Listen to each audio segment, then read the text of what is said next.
इसमें गैर संवैधानिक कैसे हो गया ये बताइए आप अगर तर्क रखते हैं तो आप उसका जस्टिफिकेशन भी देना पड़ेगा सर। अगर सर ऐसे केसेस में अभी बताने वाला हूं कि कितने सालों तक वक्फ बोर्ड में बैठे वाले लोग आपस में तालमेल करके और ट्राइब्यूनल में मैटर दे देते हैं और ट्राइब्यूनल अपने तरीके से या पेंडिंग रख देते हैं या दूसरे तरीके से फैसला देते हैं। इसका चैलेंज आप किसी अदालत में नहीं कर सकते हैं सर। लोकतंत्र में भारत जैसा महान देश में क्या ऐसा व्यवस्था इतने सालों तक चलना चाहिए सर? वो गुमराह करे, वो ऐसा तरीका बनाया, ऐसा तरीका बनाया इन्होंने कि ट्राइब्यूनल सर ये इस तरह से आप लोग बात करके मेरा आवाज नहीं दबा सकते हैं। सच्चाई सुनना पड़ेगा आपको, क्योंकि सर तरीका ऐसा बनाया कि ट्राइब्यूनल का जजमेंट का रिव्यू नहीं हो सकता है। कितने कोर्ट में पेंडिंग है वो मैं अभी बताऊंगा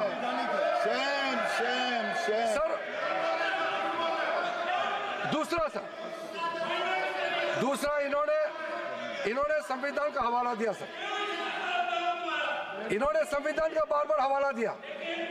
हमारा देश के अंदर में कोई भी कानून, कोई भी स्पेशल लॉ सुपर लॉ नहीं हो सकते हैं। संविधान से ऊपर कोई कानून नहीं हो सकते हैं।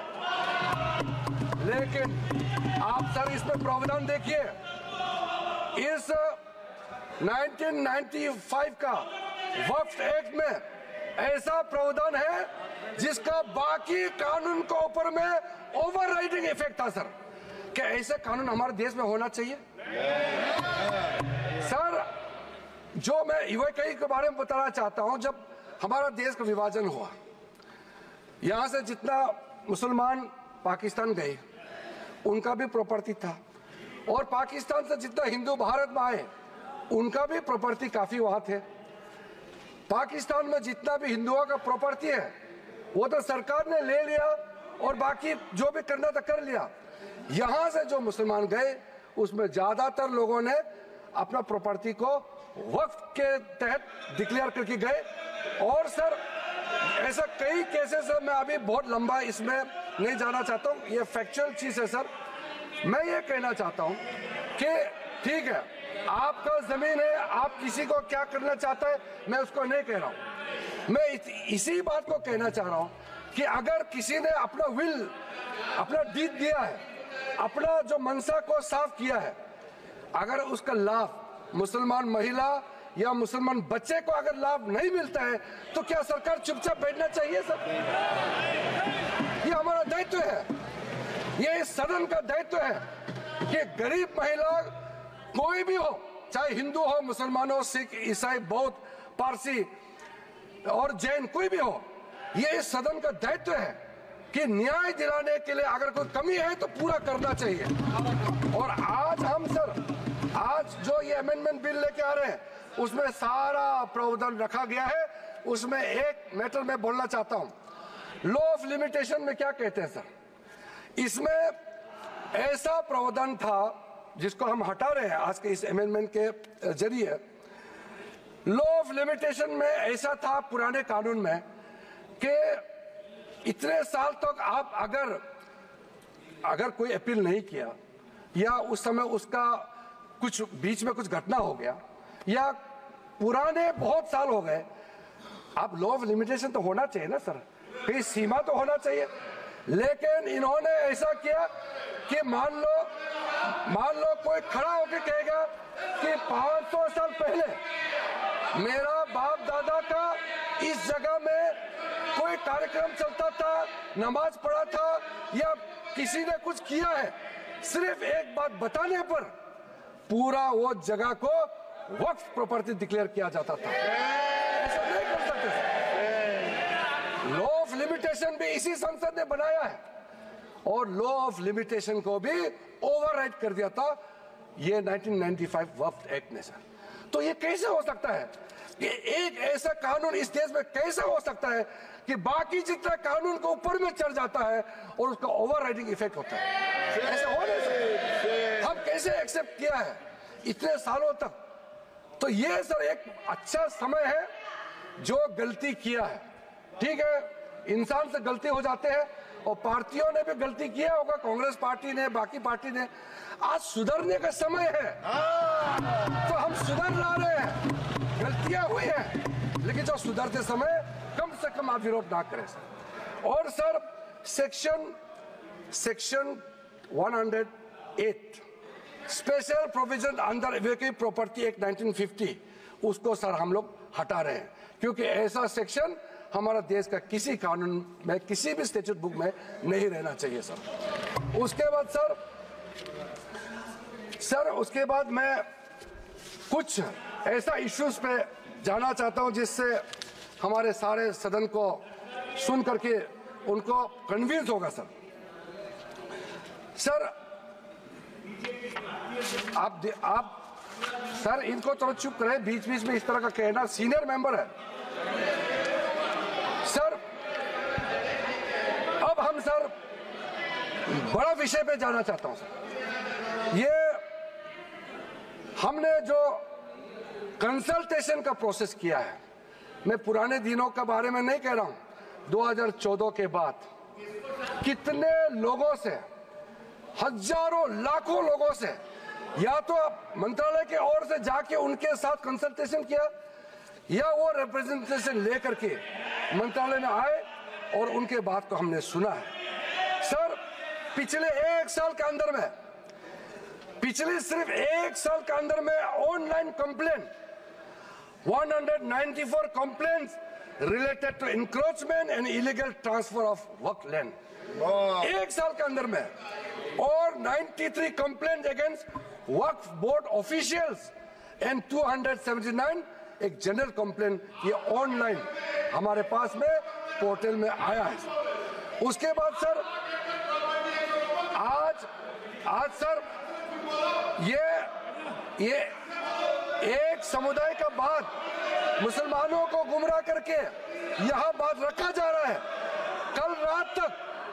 कल देर रात तक मेरे पास में मुसलमानों का डेलीगेशन आते रहा और हमसे पहले भी कितने लोग मिले, और इसको आप ये सोचते हैं कि क्या सर ये क्या बोहराज कम्युनिटी का संख्या कम है, इसके लिए ये महत्व नहीं देंगे क्या सर? अहमदिया ये कम संख्या है इसलिए क्या उनका सोच, उनका प्रॉब्लम्स का नजरअंदाज करेंगे सर?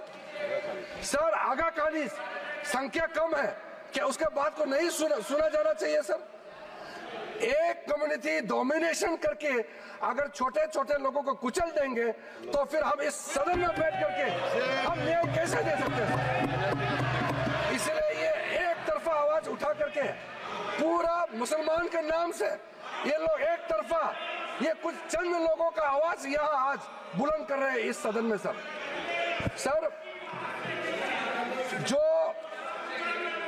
जो वक्फ बोर्ड के बारे में कई लोगों ने जिक्र किया है, लेकिन प्राइवेटली इसमें भी कई ऐसा नेता है जो मुझे आके कहा है कि देश में जितना स्टेट वक्फ बोर्ड है सब माफिया लोगों ने कब्जा कर लिया है।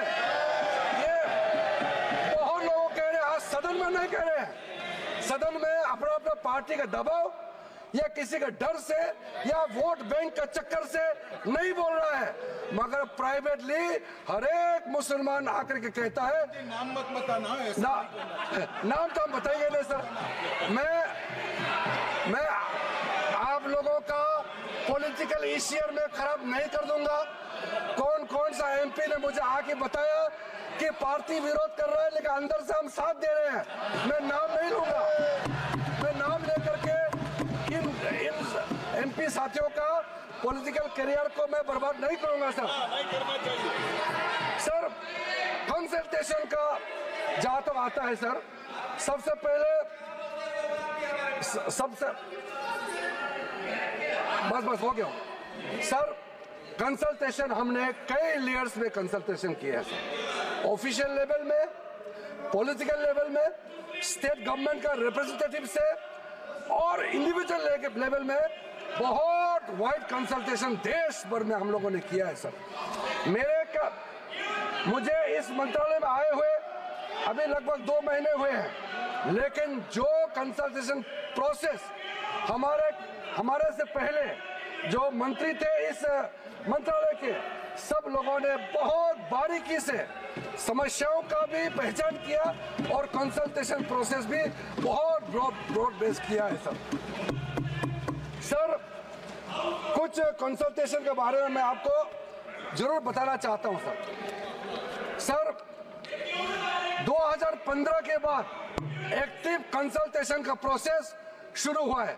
ऐसा मत सोचिए ये 2024 में वक्फ बोर्ड अमेंडमेंट बिल लेकर के अचानक आया, मत सोचिए।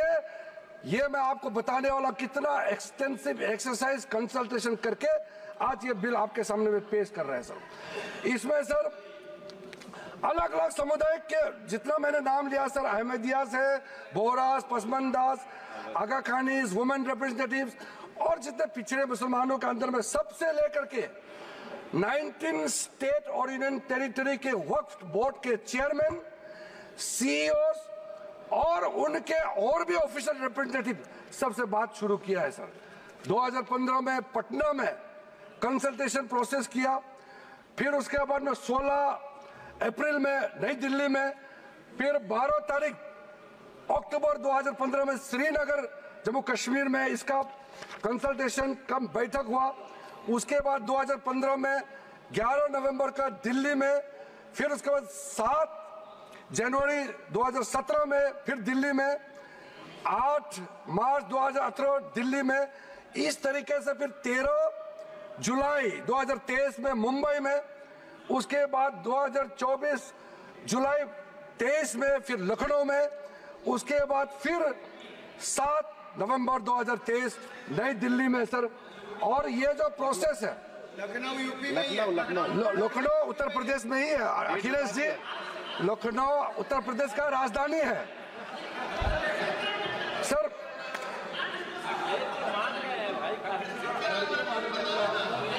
आप मुख्यमंत्री रहे हैं वहां सर।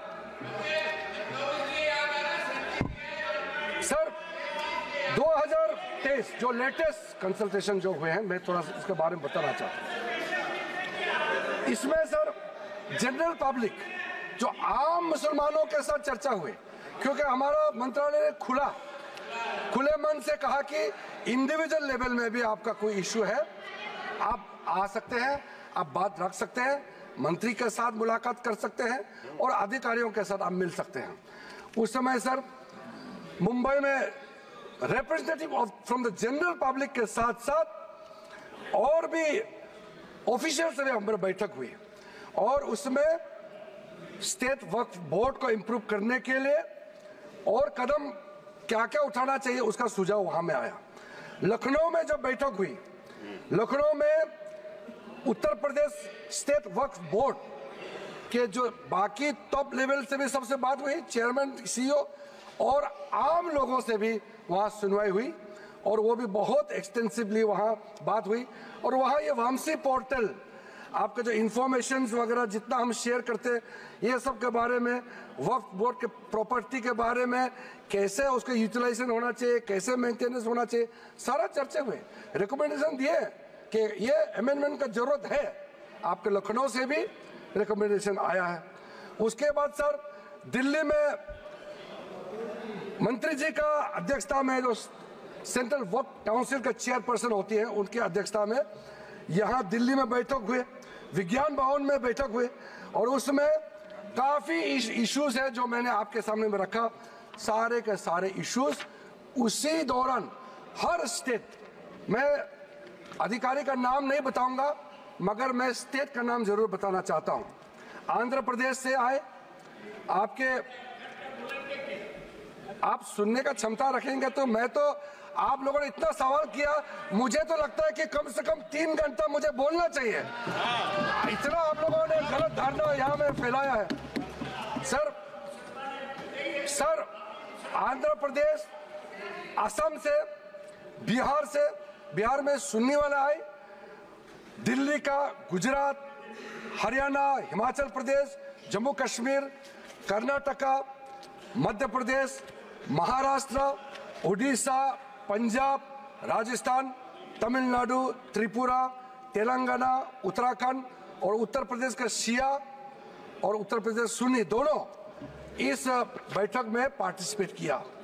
और पूरा डिटेल में ये जो आज हम अमेंडमेंट बिल लेके यहाँ आए हैं, ये सारे चीजें आपके हर एक स्टेट का जब आपका प्रतिनिधि आए सभी ने ये कंसर्न रेज किया है और उसी को एड्रेस करके आज आपके सामने में मैं लेखा जोखा पेश कर रहा हूं सर। और सर मैं आपको ये भी बताना चाहता हूं कि ये जो वक्फ बोर्ड के बारे में आप जो बचाने का इतना जो कोशिश कर रहे हैं, इनका खिलाफ पूरा मुसलमान समाज के अंदर में वक्फ बोर्ड का जो मैनेजमेंट है और ट्राइब्यूनल के खिलाफ भी कितना आक्रोश है आपको अंदाजा नहीं है। इसमें सर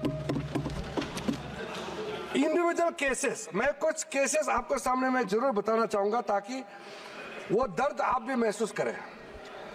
सर जो कुछ केसेस मैं आपके सामने में लाना चाहता हूं वो आप सबको जानना चाहिए एक इंसान होने के नाते। सबसे पहले तो अहमदियाज की ओर से कई रिप्रेजेंटेशन जो मेरे पास आए हैं, हमारा मंत्रालय में जो है उसमें खास करके स्टेट वक्फ बोर्ड कर्नाटका, केरला, तेलंगाना और तमिलनाडु, यहाँ से जो रिप्रेजेंटेशन आया है वो हमारा सेंट्रल वक्फ काउंसिल में भी केस है और नेशनल कमीशन फॉर माइनॉरिटीज यहाँ में भी इस केस को दर्ज किया गया है और वो चल रहा है, इसलिए मैं उस पर डिटेल में अभी मैं कहना नहीं चाहता हूँ। दूसरा सर एक इंडिविजुअल केस है बोहरा समाज का सर। मुंबई में एक ट्रस्ट है, 1944 में उस समय हाई कोर्ट ने सेटल कर दिया गया सर, उसका स्टेटस साफ करके रखा हुआ है। और आप लोग सब जानते हैं दाऊद इब्राहिम का नाम, वो उसके आसपास वहां रहते थे और वो प्रॉपर्टी सेटल हो चुके हैं। और बाद में माननीय प्रधानमंत्री नरेंद्र मोदी जी आने के बाद महाराष्ट्र के लिए बहुत बड़ा काम शुरू किया और एशिया का लार्जेस्ट क्लस्टर डेवलपमेंट स्कीम का उसी जगह में लॉन्च किया गया है। और ऐसा समय में जो आदमी इस प्रॉपर्टी से कोई लेना देना नहीं, गुजरात में किसी एक ने इस प्रॉपर्टी के खिलाफ में वक्फ बोर्ड में कंप्लेंट कर दिया और फिर वक्फ बोर्ड ने नोटिफाई कर दिया इस चीज को। अब आप सोचिए सर, जो आदमी ना वो शहर में रहता है, ना इतिहास में उस प्रॉपर्टी से कोई लेना देना है, ना वो राज्य में रहता है, कहीं और का है और एक डेवलपमेंट प्रोजेक्ट को कंप्लेन करके वक्फ बोर्ड के माध्यम से इंटरफेयर करके डिस्टर्ब किया। आप सोच के देखिए, और वो कम्युनिटी के लोग जो हमसे मिलने आते हैं उसका दिल के अंदर में कितना दर्द होता होगा। मैं मिलने का समय में मुझे समझ में आ गया था कि ये इसका क्यों सॉल्यूशन नहीं हुआ। और दूसरी बात, इसमें हम लोग सब चुने हुए प्रतिनिधि हैं। मैं अपना बात तर्क रखने से पहले ही बताना चाहता हूं, इस बिल का समर्थन कीजिए, करोड़ों लोगों का दुआ मिलेगा।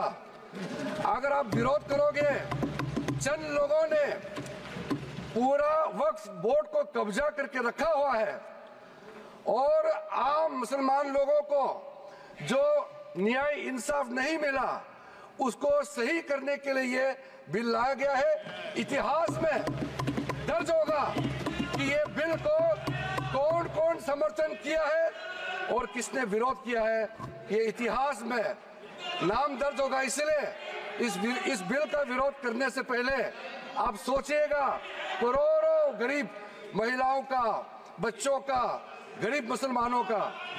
सर सबसे पहले मैं सर जो खामियां ये 2014 से लेकर के आज तक ये 1995 अमेंडमेंट एक्ट के बारे में मैं सिर्फ नहीं कह रहा हूं, हमसे पहले कांग्रेस के जमाने में भी कई यहाँ इस मुद्दे को लेकर के कमेटियां और अलग अलग जगह में इसका विवरण किया गया है। सबसे पहले सर 1976 में वफ्द इंक्वायरी रिपोर्ट पेश किया गया था और 1976 वफ्द इंक्वायरी रिपोर्ट में जो बड़ा रिकमेंडेशन आया मैं आपके सामने में पढ़ के सुनाना चाहता हूं। 1976 वक्फ इंक्वायरी रिपोर्ट में कहा गया है सारा वक्फ बोर्ड्स जो है मुतवालिस के कब्जे में चले गए हैं, उसको डिसिप्लिन करने के लिए प्रॉपर कदम उठाया जाना चाहिए। 1976 वक्फ इंक्वायरी रिपोर्ट का दूसरा रिकमेंडेशन है लिटिगेशंस और केसेस जो आपस में मतभेद इतना ज्यादा है उसको सरल करने के लिए ट्राइब्यूनल सिस्टम को गठन होना चाहिए, उस समय का रिकमेंडेशन था। फिर उसने तीसरे पॉइंट ये कहा कि ऑडिट और अकाउंट्स, वक्फ बोर्ड में ऑडिट और अकाउंट्स का तरीका प्रॉपर नहीं है, उसका पूरा प्रबंधन होना चाहिए, ये उस समय का रिपोर्ट में कहा गया है। और आखिरी में it recommended the reforms in the category of waqf al aulad, बच्चों के लिए जो हम वक्फ देते हैं उसको सुधार लाना चाहिए, ये 1976 का रिपोर्ट में कहा गया है। उसके बाद सर जो हम आज थोड़ा विस्तार में जिसको मैं बताना चाहता हूं, दो कमेटियों के बारे में। ये दो कमेटी कांग्रेस के समय में ही बनाया गया था। सबसे पहले high level committee under justice Rajendra Sachar, ये सर 9 मार्च 2005 में गठन किया गया था। यूपीए का सरकार आ चुके थे और ये स्पेसिफिक मुसलमानों के लिए, उनके वेलफेयर के लिए ये गठन हुआ।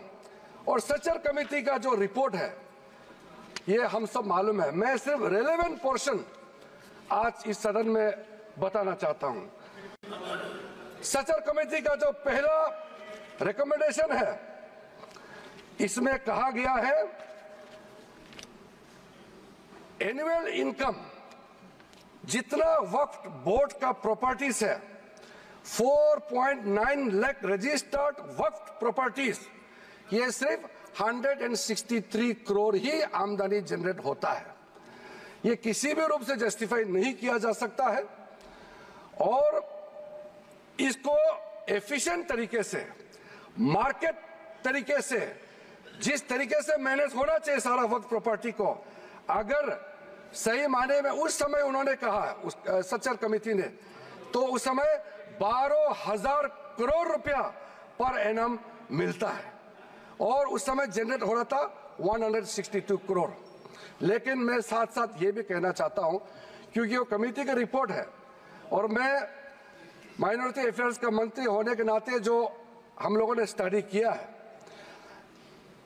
टोटल 8,72,320 वक्फ प्रॉपर्टीज हमारा जो वामसी जो पोर्टल है उससे पूरा डिटरमिन नहीं किया जा सकता है, लेकिन उसका मार्केट वैल्यू सच्चर कमेटी ने जो कहा है उससे कई गुना अधिक होने का संभावना है। ये एक आम अंडरस्टैंडिंग की बात है, सबको मालूम है वक्फ के पास कितना प्रॉपर्टी है, वक्फ बोर्ड के पास, और कितना आमदनी है। दूसरा सर सच्चर कमेटी का रिकमेंडेशन, सच्चर कमेटी ने, आप यूपीए का समय में ही आपने कमेटी का रिपोर्ट एक्सेप्ट किया, उसमें कहा गया कि अभी जो मौजूदा वक्फ बोर्ड है उसको ब्रॉड बेस किया जाना चाहिए। जो लोग मेंबर होते हैं, जो लोग इस कमेटी में, जिस वक्फ बोर्ड में है, उससे काफी नहीं है, इसलिए इसका ब्रॉड बेस होना चाहिए, रिप्रेजेंटेशन ज्यादा होना चाहिए। ये सच्चर कमेटी का रिपोर्ट का पहला नंबर पॉइंट। इसमें सर दो महिला सेंट्रल वक्फ काउंसिल और स्टेट वक्फ बोर्ड्स में होना चाहिए, ये भी सच्चर कमेटी का ही रिकमेंडेशन है। सेक्रेटरी जो होते हैं सेंट्रल वक्फ काउंसिल का, वो joint secretary level government of India का उस स्तर का ऑफिसर होना चाहिए। उसमें अंडर सेक्रेटरी का जूनियर ऑफिसर लेवल जो बनाया है, उसको आप रैंक को ज्वाइंट सेक्रेटरी लेवल तक उसको उठाना चाहिए। ये उसी कमेटी का रिपोर्ट में आया है। और जो स्टेट में वक्फ बोर्ड है उसमें क्लास 1 ऑफिसर होना चाहिए। सचर कमेटी ने सीधा सीधा ये कहा है कि प्राथमिकता महिलाओं और बच्चों को दिया जाना चाहिए। हम आज का जो बिल आपके सामने में पेश कर रहे हैं, ये उसी सचर कमेटी का रिपोर्ट के अनुसार 100% हम यहाँ आपके सामने में लाया जा रहा है। और आपको तो खुश होना चाहिए, ये कमेटी आपने बनाया सर। सर ये सर हमने शांति से इनकी बात सुना। अध्यक्ष महोदय जी, ये सीनियर मेंबर है, इस तरह से बीच बीच में उठ के बोलना ठीक बात नहीं है। आपको तो नियम मालूम है सर। दूसरा कमेटी जॉइंट पार्लियामेंट्री कमेटी, जो जॉइंट पार्लियामेंट्री कमेटी कॉन्स्टिट्यूट किया गया है, जिसका अध्यक्षता के रहमान खान जी, उस समय कैबिनेट मिनिस्टर भी रहे, माइनॉरिटी अफेयर्स मिनिस्ट्री का भी मंत्री रहा है, उनके डिप्टी स्पीकर भी रहा, डिप्टी चेयरमैन राज्यसभा में रहा है, और उन्हीं के अध्यक्षता में पूरा पार्टी के सदस्य हमारा भारतीय जनता पार्टी से भी मेंबर थे। उस जेपीसी में सर सीधा वक्फ बोर्ड के बारे में कहा गया है, कोई इंफ्रास्ट्रक्चर ठीक तरीके से नहीं है, वहां मैन पावर टोटली इनसफिशिएंट है, इनकम्पिटेंट है, और फंड इतना कम है, सही मैनेज नहीं किया गया है। इस तरीके से वक्फ बोर्ड नहीं चल सकता है। दूसरा, मुतवालीस के बारे में कहा है कि लगता है सारा वक्फ बोर्ड का ध्यान किसको मुतवाली बनाना है और उसको कैसे हटाना है, इसी में केंद्रित है, इसलिए उसका प्रावधान को हटाना चाहिए। फिर कहा गया है डॉक्यूमेंट, महत्वपूर्ण डॉक्यूमेंट जितने भी हैं उसको प्रॉपर से मेंटेन करने का भी प्रावधान वक्फ बोर्ड में नहीं है, उसको किया जाना चाहिए। और वक्फ बोर्ड मौजूदा जितना है देश भर में, उसको फिर से सर्वे होना चाहिए, और गरीब मुसलमानों के लिए और वक्फ बोर्ड का अपना अंदर में सही चीज का, चाहे वो लीगल मैटर हो और कोई भी चीज हो, उसका एक्सपर्ट्स, लॉयर्स, वहां उनका एक्सपर्ट लोगों का और भी लोगों को अंदर लाने का जरूरत है, ताकि वो ज्यादा चुरुस्त दुरुस्त हो सके। जॉइंट पार्लियामेंट्री कमेटी का और सजेशन है, टोटल वक्फ बोर्ड को कंप्यूटराइजेशन करना चाहिए, डेटाबेस को सेंट्रलाइज करना चाहिए, और म्यूटेशन रेवेन्यू रिकॉर्ड में होना चाहिए जितना भी वक्फ बोर्ड का प्रॉपर्टी है। ये सचर कमेटी ने जॉइंट पार्लियामेंट्री कमेटी ने रिकमेंड किया। और सर आप सबको भी एक बार वो कमेटी का रिपोर्ट मैं आपको ही दे देता हूं, ताकि आप भी पढ़े फिर से। और सर टोटल जो 1995 वक्फ एक्ट को फिर से मजबूती से रीलुक करना चाहिए, ये जॉइंट पार्लियामेंट्री कमेटी का ही रिपोर्ट है। और एक आपने अपॉइंट किया, अब देखिए जॉइंट पार्लियामेंट्री कमेटी का मेंबर, आपको मैं मेंबर का नाम भी दे देता हूं, चेयरमैन का तो नाम मैंने बता दिया, आपका वरिष्ठ नेता थे, आपने अपॉइंट किया। ये सारा रिकमेंडेशन आज आप तो हमको शाबाशी देना चाहिए, जो आप नहीं कर पाया वो हम ला रहे हैं सदन में। सारा का सारे प्रॉब्लम, सारा का सारा सजेशन ये उस समय सबको मालूम कर चुके हैं। इसलिए सर